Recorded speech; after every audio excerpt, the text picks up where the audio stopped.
U.S. and Russian diplomats face off, but with Kyiv under attack again overnight, is diplomacy already dead on arrival? Plus, Trump's latest tariff target, copper, why it could drive up costs from your phone bill to your power bill. And he called them heroes. Now heads are rolling at the Secret Service after the day a bullet in Butler, PA nearly took down Trump. The stories that matter, clear and credible, from across the country to around the world. These are your unbiased updates from Straight Arrow News. Good morning, I'm Craig DeGrelli. Another night of intense attacks on Ukraine's capital, Russia launching hundreds of drones and dozens of missiles at Kyiv, the second massive strike in as many nights. Ukrainian officials say at least 2 people were killed, including a young officer, and more than a dozen injured. President Zelensky called it a 10-hour assault involving 400 drones and 18 missiles. This follows what Ukraine claims was the largest drone strike since the war began, coming just hours after President Trump vowed to increase weapons deliveries to Ukraine, reversing a Pentagon order that had temporarily paused shipments. On Tuesday, Donald Trump was pressed on who ordered that delay. Sir, yesterday you said that you were not sure who ordered the munitions halted to Ukraine. Have you since been able to figure that out? Well, I haven't thought about it because we're looking at Ukraine right now and munitions, but I have not gone into it. What does it say that such a big decision could be made inside your government without you knowing? I would know. If a decision was made, I will know. I'll be the first to know. In fact, most likely I'd give the order, but I haven't done that yet. President Trump also said he's considering sending another Patriot missile system to Ukraine. And now a bipartisan bill to sanction Russia is picking up steam in the Senate. Majority Leader John Thune says lawmakers could take it up before the August recess, but he won't move it forward without President Trump's approval. All this as Secretary of State Marco Rubio meets today with his Russian counterpart, Sergei Lavrov, on the sidelines of the Asian summit in Malaysia. The Kremlin, meanwhile, says it's responding calmly to Trump's recent criticism of Vladimir Putin. President Trump is turning to tariffs again, and this one appears personal, targeting Brazil with a 50% import tax starting August 1st. In a letter to Brazilian President Lula, Trump said the move is in response to the ongoing trial of former Brazilian leader Jair Bolsonaro, calling it a witch hunt and saying it should end immediately. President Lula pushed back, defending the independence of Brazil's legal system and warning that any tariff hike could trigger economic retaliation under Brazilian law.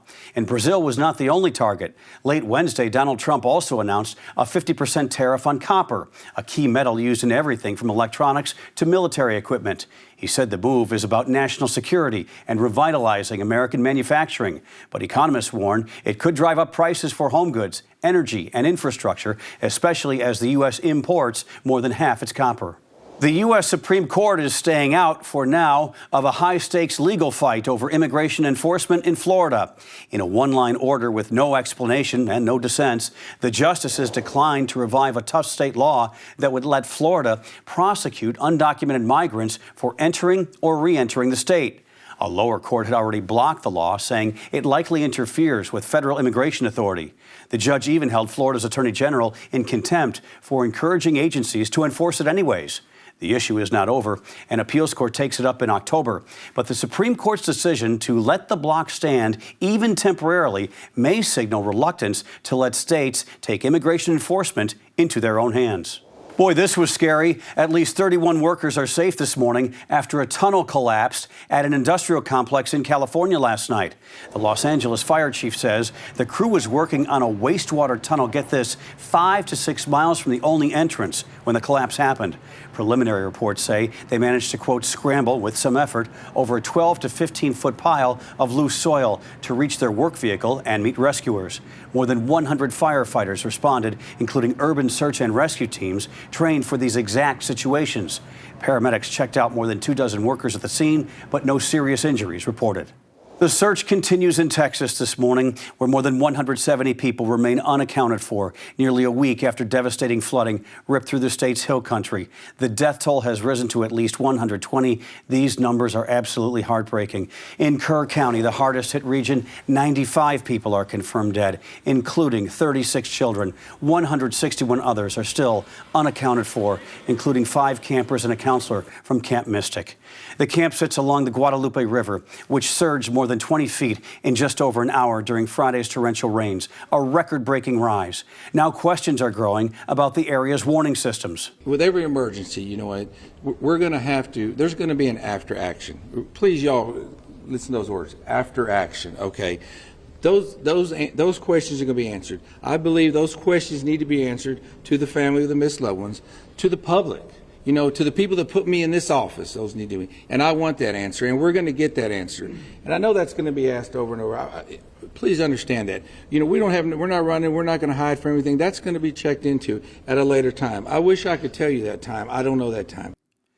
ABC News reports the local river authority signed a contract for a flood warning system just last month, but the first meeting was not set until mid-July. FEMA officials tell CNN their response was slowed by a new rule from Homeland Security Secretary Kristi Noem, requiring her personal sign-off on all contracts and grants over $100,000. The agency says that delayed urban search and rescue teams from being deployed in time, with Noem's approval coming more than 72 hours after the flooding began. Sunday marks 1 year since a gunman opened fire from a rooftop at a Trump rally in Butler, Pennsylvania, an assassination attempt that left then-candidate Donald Trump wounded. Now 6 Secret Service agents have been suspended for security failures that day. A Pennsylvania firefighter attending the rally was killed. An independent Homeland Security review found a series of security breakdowns that left Donald Trump exposed. The Secret Service director resigned 10 days later, and now comes discipline for agents ranging from supervisors to frontline personnel. Penalties range from 10 days to 6 weeks. Agents returned fire, killing the shooter, 20-year-old Thomas Crooks, who was aiming at Trump and the crowd. Donald Trump was shot in the ear, but got to his feet, pumped his fist, and shouted, "Fight, fight, fight." On the campaign trail, he has often credited agents with saving his life. Finally this morning, a new tech showdown is brewing. OpenAI is set to launch an AI-powered web browser, directly taking on Google Chrome. The company says the new browser will use artificial intelligence to modernize how we surf the web and give OpenAI more access to user data. Get this, ChatGPT now has about 500 million weekly active users. If even a fraction of them switch to this browser, it could shake up the online ad industry and cut into Google's dominance. OpenAI launched ChatGPT in late 2022, and this could be its next big move. By the way, have you done any browsing lately? It really is pretty fascinating. For instance, I'm a cluster headache sufferer. They're like the male form of migraines, and I got a bunch of them over the holiday weekend last weekend. So I went to the computer, and I just typed in new remedies for cluster headaches. It buffered for a bit, and then laid out in paragraphs, possibly new treatments. It didn't direct me to some website. Next thing you know, I'm driving to GNC with a list of all these supplements. I guess you could say the world really is at our fingertips. Be sure to sign up for our newsletter. More unbiased updates delivered right to your inbox every morning. Go to san.com/newsletters. Before we head out, here's what we're tracking today. At 9 this morning, a federal judge in New Hampshire will weigh whether to block the Trump administration from enforcing its executive order on birthright citizenship nationwide.